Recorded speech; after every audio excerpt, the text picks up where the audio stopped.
Diet చేయటం అంటే only nutrition food తీసుకోవటమే కాదండి.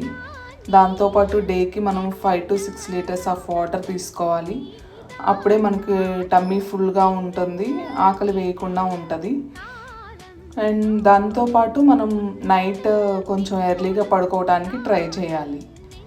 సో ఇది నా day 3 of my diet. So నేను early morning flax seeds and lemon వాటర్తో నా డే స్టార్ట్ చేశాను.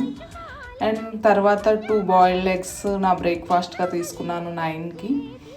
తర్వాత 11 ఆ టైంలో నట్స్ స్మూతీ తీసుకున్నానండి విత్ బనానా. దెన్ ఆఫ్టర్నూన్ లంచ్కి వచ్చేసి జొన్న సంకటి, గుత్తి వంకాయ కర్రీ అండ్ కుకుంబర్ సలాడ్తో నా లంచ్ ఫినిష్ చేసేసుకున్నాను. దెన్ డిన్నర్కి వచ్చేసి పన్నీర్ రోల్ ఇలా ప్రిపేర్ చేసేసుకొని నా డే 3 డైట్ని ఫినిష్ చేసేసాను.